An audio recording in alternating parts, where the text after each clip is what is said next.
علی بھائی اگلا سوال جو ہے وہ اس میں ہے کہ آپ نے کئی مرتبہ نبی کریم صلی اللہ علیہ وآلہ وسلم کے ایک خواب کا ذکر کیا ہے جس میں نبی کریم صلی اللہ علیہ وآلہ وسلم نے اللہ کا دیدار بھی کیا اور ایک خاص دعا بھی مانگی اور صحابہ کرام سے فرمایا میرا یہ خواب حق ہے پر بس اسے یاد رکھو اور دوسروں تک پہنچاؤ.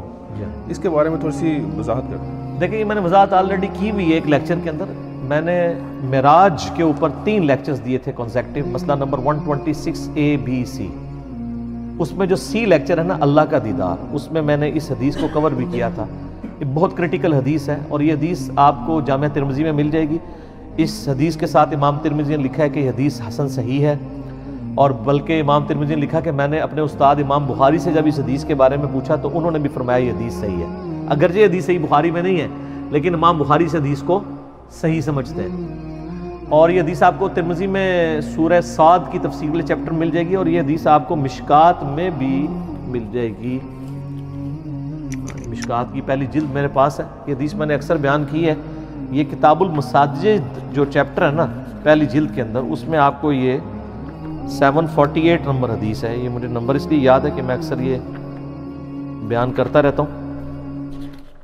بڑی زبردست حدیث ہے جی، بڑی رکت انگیز حدیث ہے. اس کو ورڈ بائی ورڈ پڑھنے کے مزہ میں آپ کو ورڈ بائی ورڈ پڑھ کے سناتا ہوں. معاذ ابن جبل کہتے ہیں کہ ایک روز رسول اللہ صلی اللہ علیہ وآلہ وسلم ہمیں نماز فجر پڑھانے کے لیے تشریف نہ لائے. قریب تھا کہ ہم سورج کے طلوع ہونے کا مشاہدہ کر لیتے، یعنی بالکل سورج طلوع ہونے کے قریب تھا. پھر آپ صلی اللہ علیہ وآلہ وسلم بہت تیزی سے تشریف لائے، چنانچہ نماز کے لیے اقامت کہی گئی اور نبی علیہ السلام نے بڑی مختصر سی نماز فجر پڑھائی. جب آپ صلی اللہ علیہ وآلہ وسلم نے سلام پھیرا تو بآواز بلند فرمایا اپنی جگہوں پر ایسے ہی بیٹھے رہو. پھر آپ صلی اللہ علیہ وآلہ وسلم نے ہماری طرف متوجہ ہو کر فرمایا میں ابھی تمہیں بتاتا ہوں کہ میں تمہیں نماز پڑھانے کے لیے کیوں نہیں آیا، یعنی میں اتنا لیٹ کیوں آیا، اس کی ریزن بتاتا ہوں. میں رات کو بیدار ہوا، وضو کیا، جس قدر مقدر میں تھا میں نے نماز پڑھی. مجھے نماز میں اونگ آنے لگی حتیٰ کہ وہ مجھ پر غالب آ گئی. تب میں نے اپنے رب کو بہترین صورت میں دیکھا خواب کے اندر. کائنات میں ایک ہی ہستی ہے جس نے اللہ کو دیکھا ہے، وہ نبی علیہ السلام ہے، اور وہ بھی خواب میں. ہاں جنت میں سب لوگ دیکھیں گے لائف انشاءاللہ جیسا کہ اس کی شان کے لائق ہے. تو کہتے ہیں میں نے اپنے رب کو بہترین صورت میں دیکھا، چنانچہ میرے رب نے مجھ سے فرمایا محمد صلی اللہ علیہ وسلم. میں نے عرض کیا میرے رب میں حاضر ہوں. فرمایا فرشتے کس چیز کے بارے میں بحث و مباحثہ کر رہے ہیں؟ میں نے عرض کیا میں نہیں جانتا. یعنی خواب میں انہوں نے دیکھا کہ فرشتے کو آپس میں گفتگو کر رہے ہیں، لیکن نبی علیہ السلام کو آواز نہیں آ رہی تھی، صرف ان کی آپس میں بحث و تکرار نظر آ رہی تھی. تو کہتے ہیں میں نے کہا یا اللہ میں نہیں جانتا. اللہ تعالیٰ نے 3 مرتبہ ایسے ہی فرمایا. پھر آپ صلی اللہ علیہ وآلہ وسلم نے فرمایا میں نے اپنے رب کو دیکھا کہ اس نے اپنا ہاتھ میرے کندھوں کے درمیان رکھا حتیٰ کہ میں نے اس کے انگلیوں کے پوروں کی ٹھنڈک اپنے قلب اور سینے میں محسوس کی. یعنی یہ ہاتھ جیسا کہ اس کی شان کے لائق ہے، دونوں شانوں کے درمیان رکھا تو میں نے اپنے سینے میں اپنے رب کے ہاتھ کی ٹھنڈک محسوس کی اور میرے سامنے ہر چیز واضح ہو گئی اور میں نے پہچان لیا. یعنی وہ جو فرشتوں والا معاملہ تھا وہ غیبی خبر اللہ تعالیٰ نے ٹرانسفر کر دی. پھر اب اللہ تعالیٰ نے دوبارہ پوچھا محمد، میں نے عرض کیا میرے رب میں حاضر ہوں. فرمایا مقرب فرشتے کس چیز کے بارے میں بحث کر رہے تھے؟ میں نے عرض کیا گناہ مٹا دینے والے اعمال کے بارے میں. تو اللہ نے فرمایا کہ محمد وہ کیا ہیں؟ میں نے عرض کیا جو کچھ اب فرشتوں والا علم حضور صلی اللہ علیہ وسلم کو بھی ٹرانسفر ہو گیا کہ باجماعت نماز پڑھنے کے لیے پیدل چل کر جانا. یہ گناہ مٹا دینے والے اعمال ہیں جو سورۃ الانعام میں سورہ طٰہٰ کے اندر آتا ہے نا کہ جو گناہ ہیں وہ نیکیاں جو ہیں گناہوں کو مٹا دیتی.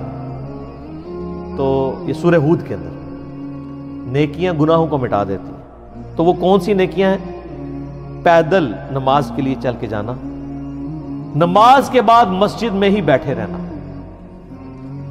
یہ دوسری نیکی.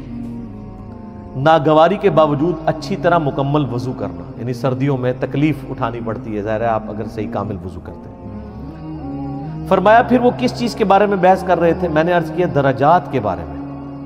تو اللہ نے فرمایا وہ کیا ہیں؟ میں نے عرض کیا کھانا کھلانا، کسی غریب کو کھانا کھلانا، نرمی سے بات کرنا، یعنی اگر کسی کو آپ نے کچھ دینا نہیں ہے، کم از کم اسے جھڑک تو نہ دے، بلکہ نرمی سے بات کریں.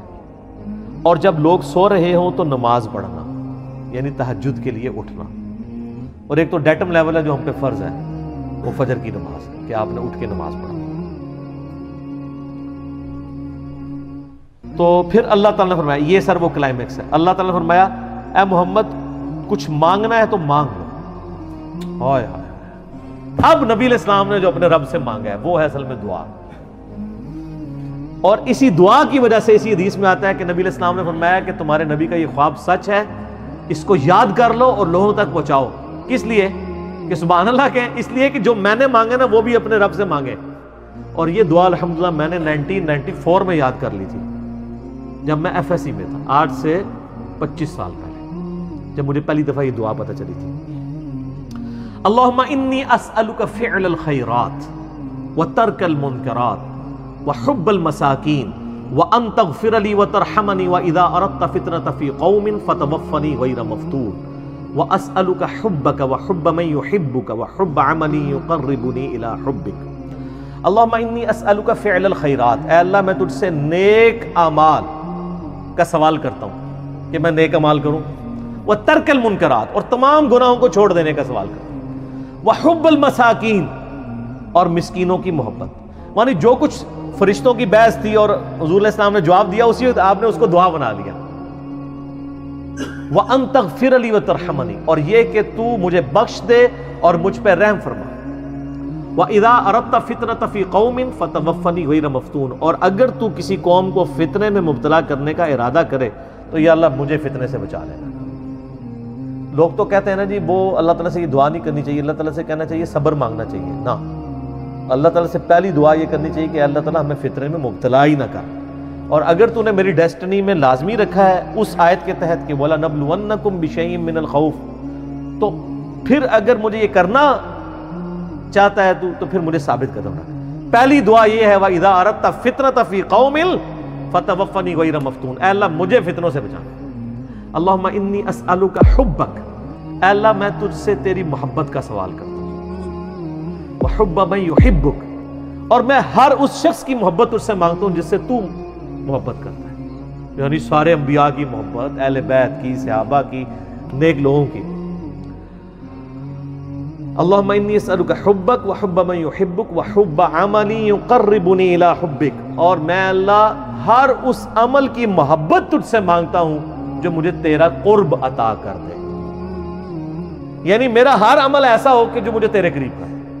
ایک تو وہ دعا ہے نا ابو داؤد کے اندر سنن نسائی میں کہ معاذ ابن جبل ہی کو نبی علیہ السلام فرمایا تھا اے معاذ میں تجھ سے محبت کرتا ہوں. ان کا یا رسول اللہ میں بھی کرتا ہوں. تو فرمایا معاذ یہ دعا کبھی نہ چھوڑنا، ربی اعنی علی ذکرک و شکرک و حسن عبادتک. یہ وہی دعا ہے، اے اللہ میں تیری مدد چاہتا ہوں تیرا ذکر کرنے پر، شکر ادا کرنے پر، اور اچھے طریقے سے عبادت کرنے کے. اور نسائی میں الفاظ ہیں اللہم کے ساتھ، یہ دونوں الفاظ ربی اعنی اور اللہم اعنی، دونوں الفاظ سنت سے ساتھ. تو یہ دعا کی. پھر نبی علیہ السلام نے فرمایا یہ خواب حق ہے، اسے یاد کر لو اور دوسروں کو بھی بتایا کرو. لو جی میں نے تو اس سنت پہ کئی دفعہ عمل کیا، آج پھر عمل کر لیا ہے. دوسروں تک یہ بات پہنچائیے کہ یہ دعا سن 748 مشکات شریف میں سے حدیث ڈاؤن لوڈ کریں، بلکہ یہ آپ واٹس ایپ گروپ میں بھی نا یہ اس کا پورشن بنا کے نا وہ نکال کے لوگوں کو بھیجیں کہ دعا یاد کریں ترجمے سمیت. تو میں تو الحمدللہ مانگتا ہوں یہ دعا عام حالت میں بھی مانگے اور نماز کے تشہد میں بھی یہ دعا مانگا کریں. کئی دعاؤں کو یہ دعا کور کرتی ہے. تو آپ علیہ السلام فرمایا اسے یاد کرو اور دوسروں کو بھی بتاؤ. پھر امام مشکات والے لکھتے ہیں کہ حدیث مسند احمد میں بھی ہے اور ترمذی میں بھی ہے، اور امام ترمذی نے فرمایا یہ حدیث حسن صحیح ہے. اور امام ترمذی کہتے ہیں میں نے محمد بن اسماعیل بخاری سے جب پوچھا تو انہوں نے فرمایا یہ حدیث صحیح ہے. اس حدیث کا نمبر مشکات میں 748 ہے اور مسند احمد میں جلد 5 حدیث اور صفحہ نمبر 243 پہ 22,465 ہے. ترمذی میں آپ کو آسانی سے مل جائے گی 3235 ترمذی کے اندر. تو یہ وہ جو دعا ہے جی، اور نبی علیہ السلام نے یعنی امت کو کہا کہ یہ دعا آپ نے مانگنی ہے اور باقیوں کو بھی بتانی ہے، یاد کرنی ہے. ٹھیک ہوگی جی.